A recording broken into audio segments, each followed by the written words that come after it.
संस्कार अकादमी के YouTube channel में आज आपका फिर से स्वागत है।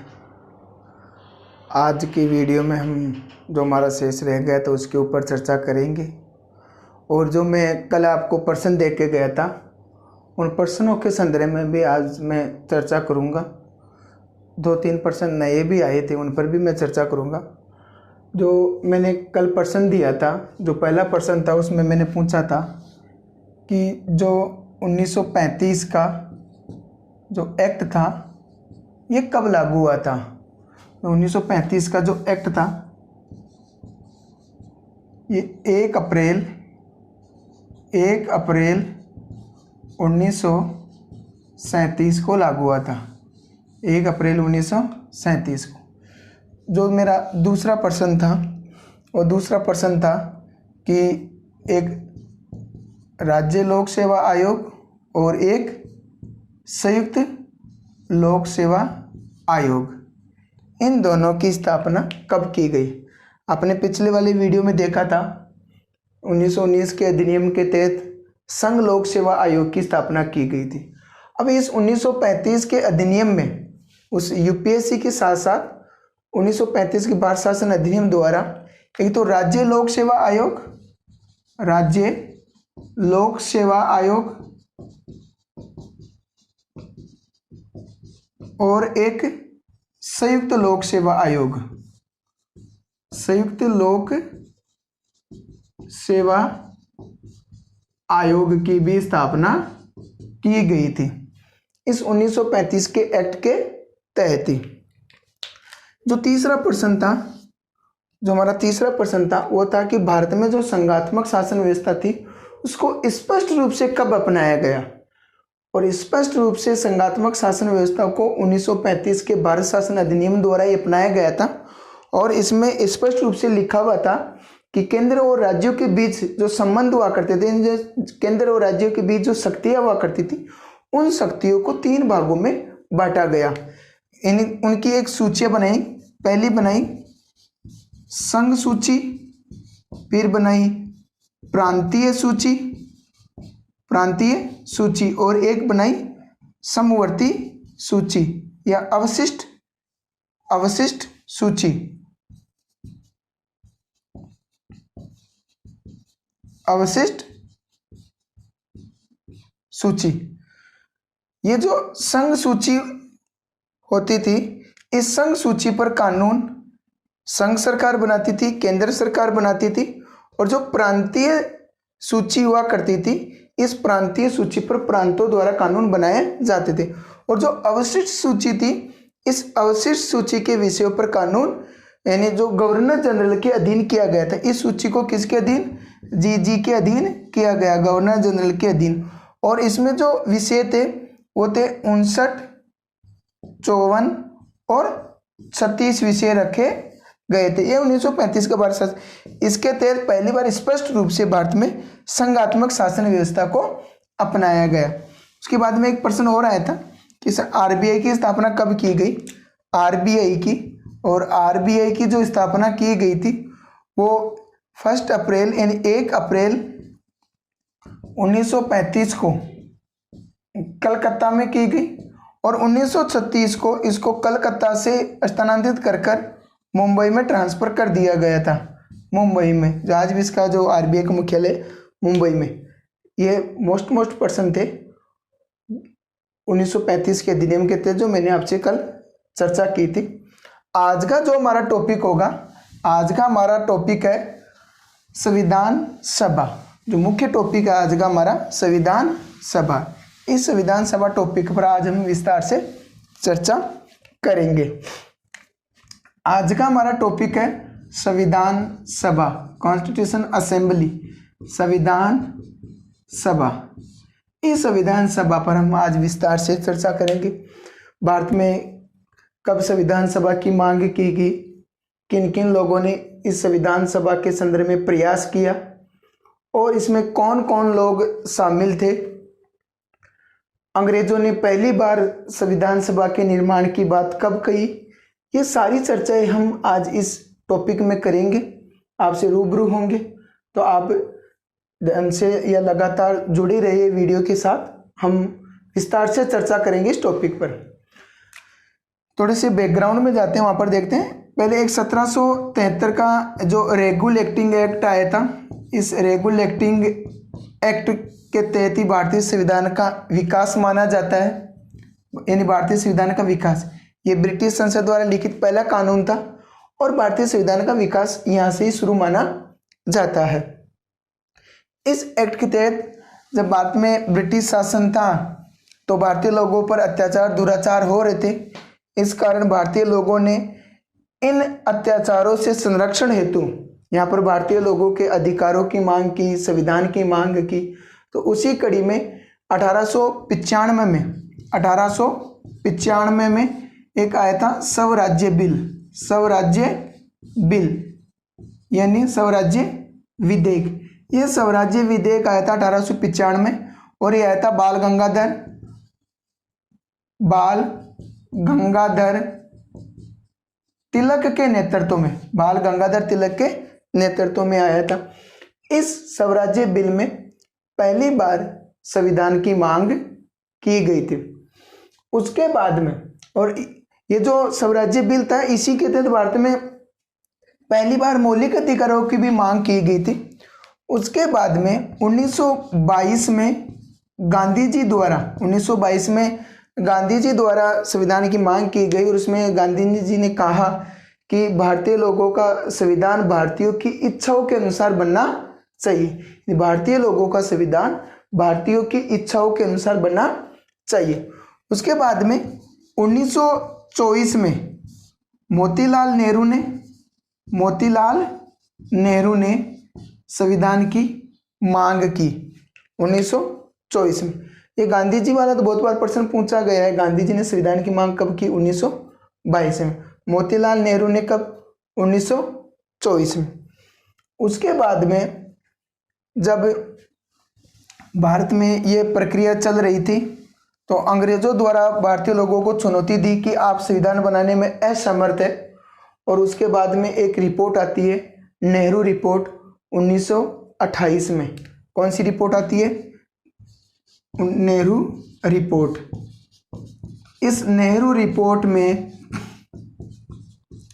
भी भारतीय संविधान के जो निर्माण का उल्लेख है, लिखित रूप से पहली बार इस नेहरू रिपोर्ट में उल्लेख मिलता है भारतीय संविधान का। भारतीय कांग्रेस ने उस समय इसकी चुनौतियों को स्वीकार किया और भारत में पूर्ण स्वराज्य की मांग करते हुए इस नेहरू रिपोर्ट में पहली बार लिखित संविधान का प्रारूप मिलता है। इस नेहरू रिपोर्ट को ही हम भारतीय संविधान का ब्लूप्रिंट कहते हैं। क्या कहते हैं? ब्लूप्रिंट यानी नीला पत्थर। सबसे पहले जो लिखित रूप से संविधान के जो प्रमाण मिलते हैं वो नेहरू रिपोर्ट में ही मिलते हैं।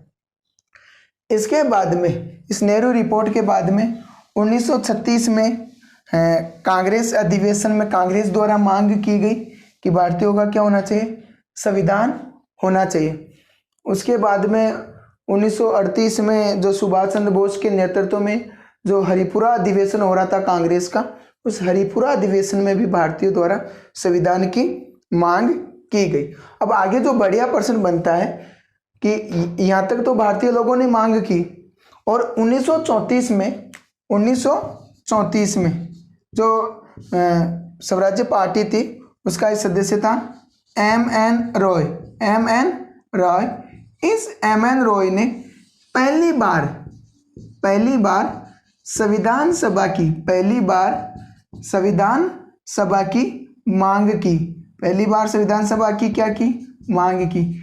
इस कारण इस M.N. रॉय को भारत में संविधान सभा का प्रतिपादक या जनक भी कहते हैं। संविधान सभा की जो मांग की गई, पहली बार की गई M.N. रॉय द्वारा 1934 में। उसके बाद जो पहली बार अंग्रेजों द्वारा कहा गया कि हम भारत में संविधान सभा की क्या करेंगे? स्थापना करेंगे। ये पहली बार अंग्रेजों ने कब कहा? ये पहली बार अंग्रेजों ने जो अगस्त प्रस्ताव आया था 1940 में, इस अगस्त प्रस्ताव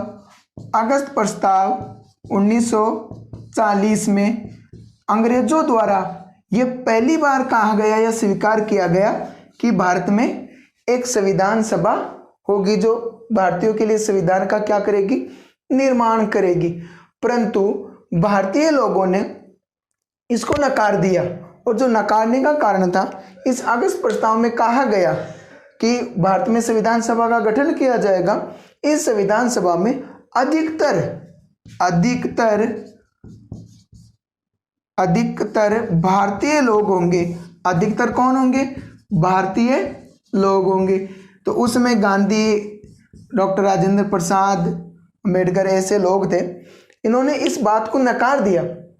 अधिकतर का मतलब कि उसमें भारतीय लोगों के अलावा और भी सदस्य होंगे, परंतु अधिकतर कौन होंगे? भारतीय होंगे। इस कारण भारतीय लोगों द्वारा इस प्रस्ताव को नकार दिया गया। हालांकि पहली बार अंग्रेजों ने 1940 के अगस्त प्रस्ताव में कहा कि भारत में संविधान सभा का गठन किया जाएगा जिसमें अधिकतर भारतीय लोग होंगे। इस कारण भारतीय लोगों ने इसको नकार दिया। अधिकतर नहीं, भारतीय लोगों की मांग थी कि जो संविधान सभा गठित की जाएगी उस संविधान सभा में जो सभी सदस्य भारतीय होंगे। इस कारण इस अगस्त प्रस्ताव को अस्वीकार कर दिया गया। उसके बाद में अंग्रेजों ने दूसरी बार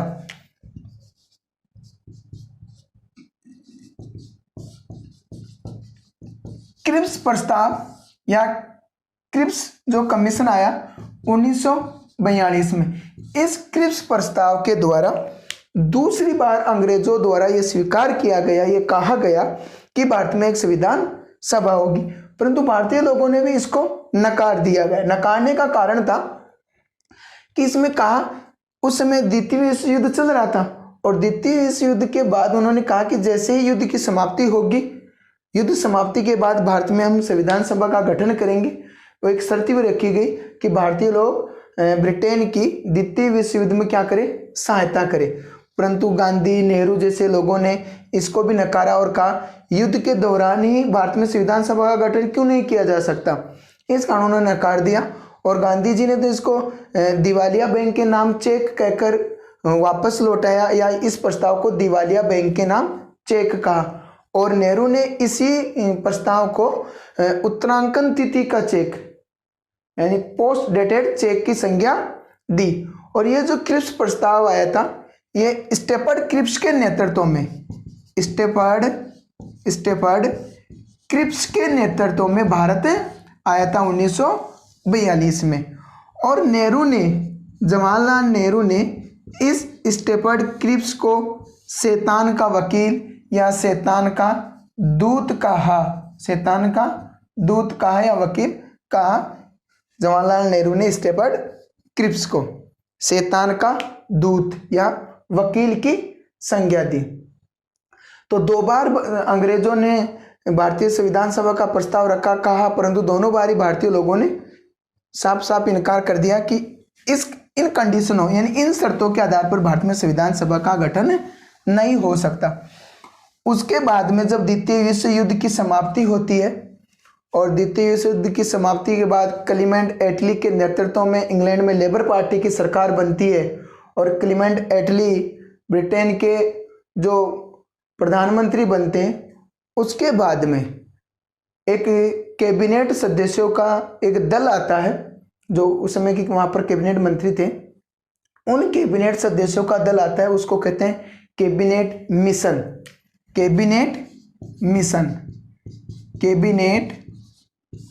मिशन। ये आता है 1946 में, मार्च 1946 में। इस कैबिनेट मिशन में तीन सदस्य, एक था पैट्रिक लॉरेंस, जो इस कैबिनेट मिशन का अध्यक्ष हुआ करता था। एक था स्टेपर्ड क्रिप्स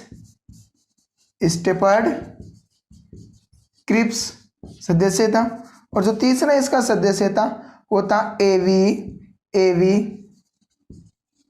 अलेक्जेंडर, इसको ऐसे भी लिखते हैं, अलेक्जेंडर। ये इसमें तीन सदस्य ये 3 सदस्यीय मिशन भारत में आया था, कैबिनेट मिशन, मार्च 1946 में, जिसमें पैट्रिक लॉरेंस इसके अध्यक्ष थे और 2 सदस्य, यानी 3 सदस्यीय ये कैबिनेट मिशन भारत आया।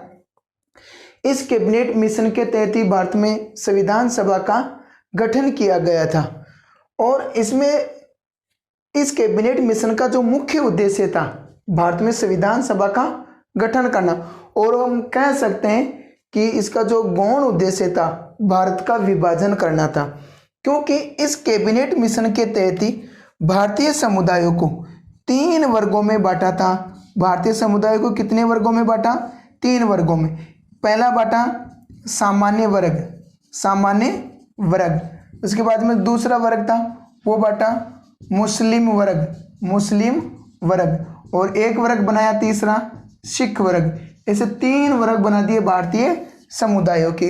इस कारण हम कह सकते हैं कि इस कैबिनेट मिशन का जो गौण उद्देश्य था वो भारत का विभाजन करना था। इस कैबिनेट मिशन के तहत ही यहाँ पर भारत में एक अंतरिम सरकार का गठन किया गया 2 सितंबर 1946 को। अंतरिम सरकार या हम कह सकते हैं मनोनीत सरकार।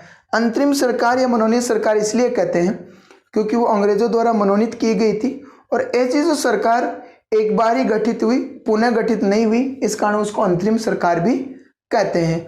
उस अंतरिम सरकार में जो प्रधानमंत्री बनाया गया और विदेश मंत्री बनाया गया था वो जवाहरलाल नेहरू को बनाया गया था और इस अंतरिम सरकार का गठन 2 सितंबर 1946 को किया गया। 2 सितंबर 1946 को किया गया।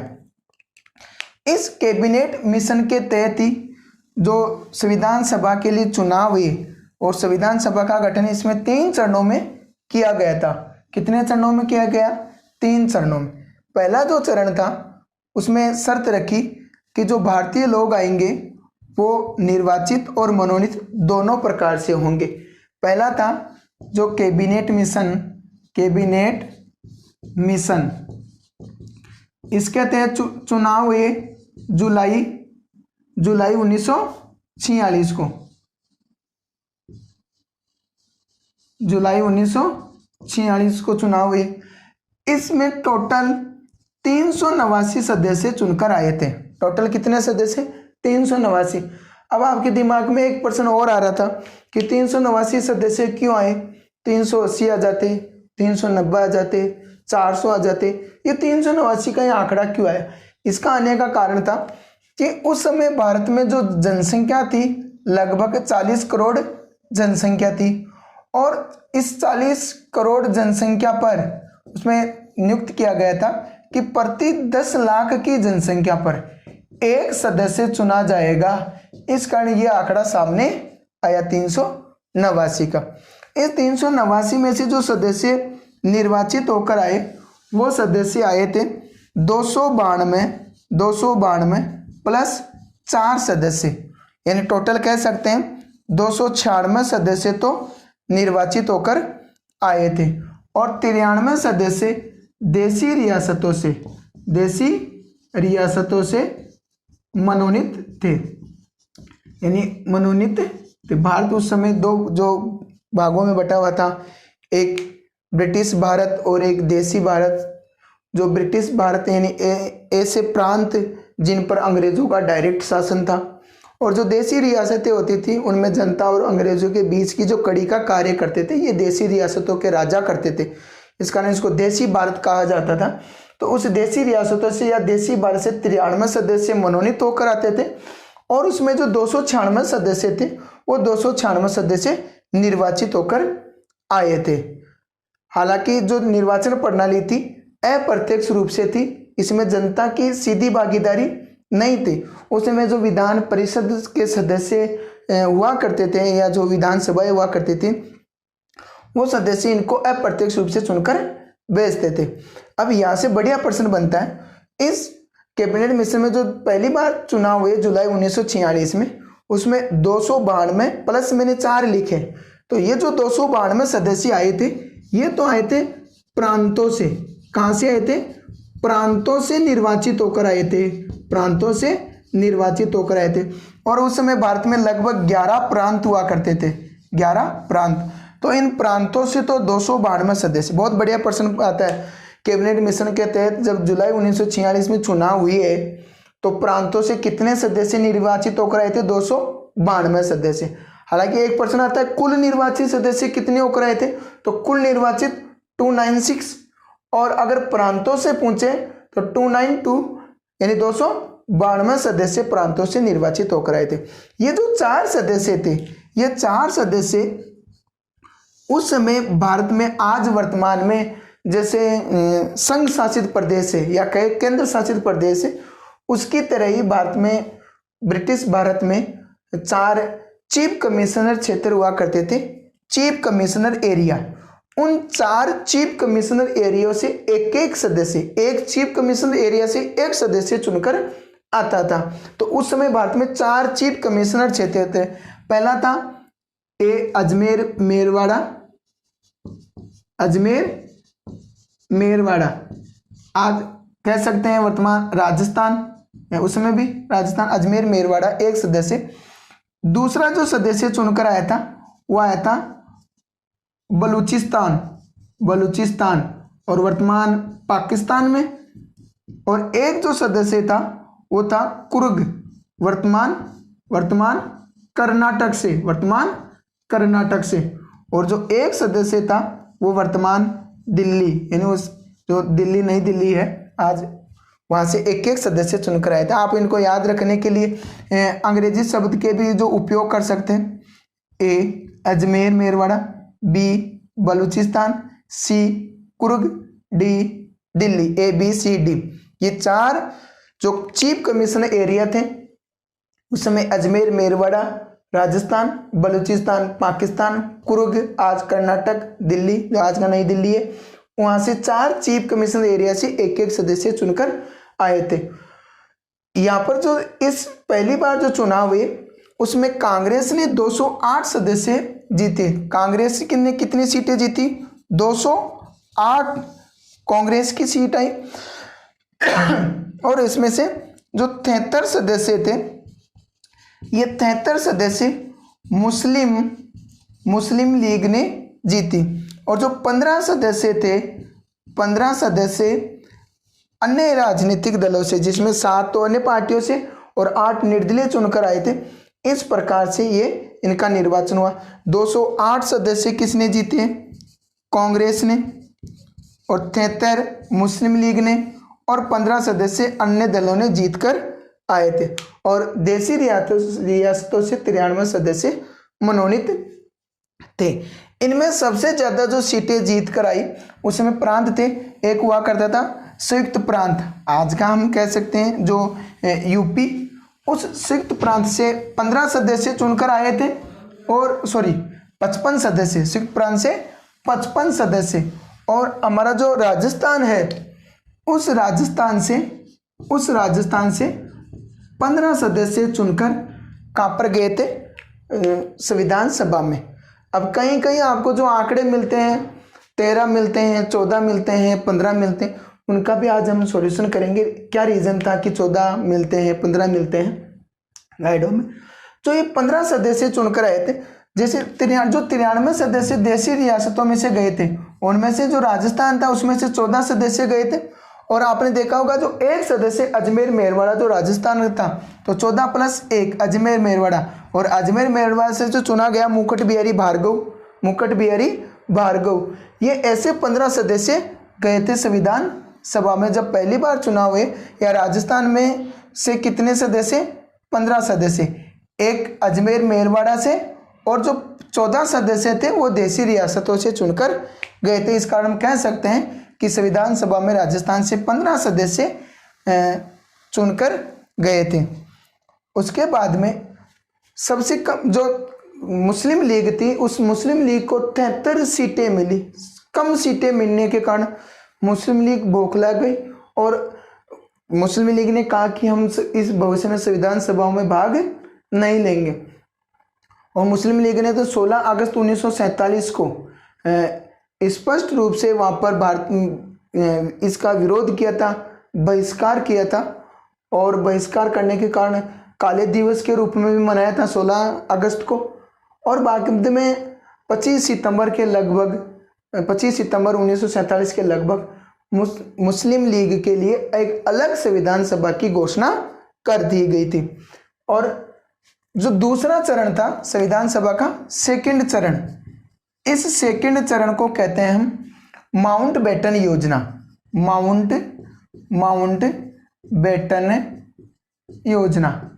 माउंटबेटन योजना।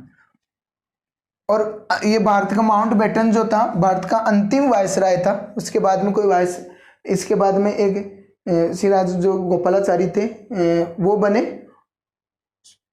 ये भारत का अंतिम वायसराय बनकर आया था। अंग्रेजों की तरफ से जो ब्रिटेन से बनकर आते थे वायसराय, उनमें अंतिम था। और इसने अपनी जो रिपोर्ट प्रस्तुत की वो की 3 जून 1947 को। 3 जून 1947 को बहुत बार प्रश्न पूछा गया है, सेकंड ग्रेड में प्रश्न पूछा था माउंटबेटन योजना कब प्रस्तुत की गई? 3 जून 1947 को। इस माउंटबेटन योजना को भारत विभाजन योजना के नाम से भी जाना जाता है, क्योंकि इसमें भारत का जो विभाजन, भारत और पाकिस्तान जो अलग दो देश बन रहे थे उनको विभाजन स्वीकार किया गया था। इस कारण इसको माउंटबेटन योजना या भारत विभाजन योजना के नाम से भी जानी जाती। इस सेकंड चरण में कुल 324 सदस्य चुनकर आए। 324 सदस्य चुनकर आए, जिनमें से जो 234 सदस्य तो प्रांतों से निर्वाचित थे, और जो 89 सदस्य थे ये देशी रियासतों से मनोनीत सदस्य थे। और जो संविधान सभा का जो तीसरा चरण था, थर्ड चरण आज़ादी के बाद, जब भारत और पाकिस्तान दो अलग देश बन गए, आज़ादी के बाद जब संविधान सभा का पुनर्गठन किया गया, या कह सकते हैं हम आज़ादी के बाद जो प्रथम बैठक हुई 31 अक्टूबर 1947 को। भाई ये जो सेकंड चरण आया, ये आया 3 जून 1947 को। 3 जून 1947 को। और 15 अगस्त 1947 को भारत क्या हो गया? आज़ाद। अब आज़ादी के बाद कुछ देशी रियासतें थी, या कुछ जो इस संविधान सभा के सदस्य थे, मुस्लिम लीग के भी लगभग सदस्य चले गए थे, हालांकि काफ़ी सदस्य रह गए थे। तो मुस्लिम लीग के सदस्य चले गए, देशी रियासतों के कुछ सदस्य पाकिस्तान में चले गए। इस कारण इस संविधान सभा का पुनर्गठन किया गया, और आज़ादी के बाद जो पुनर्गठन किया गया वो किया गया 31 अक्टूबर 1947 को। या हम कह सकते हैं कि आज़ादी के बाद संविधान सभा की जो प्रथम बैठक हुई वो हुई 31 अक्टूबर 1947 को। उस समय इसमें टोटल जो सदस्य बचे वो बचे 299 सदस्य। इस 299 सदस्य में से जो 70 सदस्य थे वो 70 सदस्य तो देशी रियासतों से मनोनीत होकर आए थे, और बाकी जो 229 सदस्य थे, 229 जो सदस्य थे वो प्रांतों से निर्वाचित होकर आए थे। अब मैंने आपको 3 चरण बताए, और तीनों चरणों में जो मैंने आंकड़े लिए वो पहले लिया 389, फिर 324, फिर लिया 299।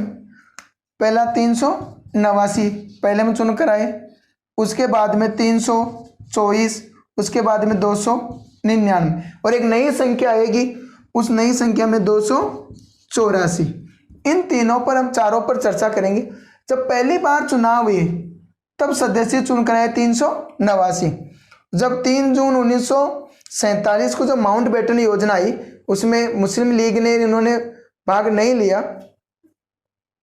उसके बाद में 324, और जो विभाजन के बाद या भारत और पाकिस्तान जो नए दो देश बने आज़ादी के बाद, उसमें जो सदस्य बचे 299। और जब संविधान बनकर हमारा तैयार हो गया था, उस संविधान पर जब हस्ताक्षर किए गए तो उस समय तो सदस्य तो 299 थे, परंतु 284 सदस्यों ने हस्ताक्षर क्यों किए? ये भी आपके मन में प्रश्न आ रहा होगा। वो इसलिए किए कि इसमें से जो 299 सदस्य थे, उस 299 में से 284 सदस्यों ने हस्ताक्षर किए।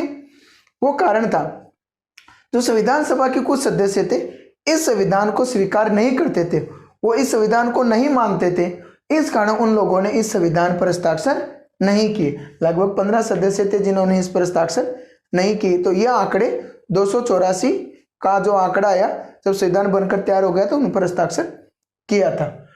उसके बाद में जो हम चर्चा करेंगे, ये तो हमारे संविधान सभा के गठन की बात रही। अब इसमें क्या क्या प्रावधान किए गए थे यह हम करेंगे, अगले वीडियो में चर्चा करेंगे। आपको आज का जो टॉपिक है संविधान सभा के संदर्भ में बहुत बढ़िया टॉपिक है, आप इस पर चर्चा कीजिए। तब तक के लिए आपको धन्यवाद। इतनी देर आपको सुनने के लिए धन्यवाद।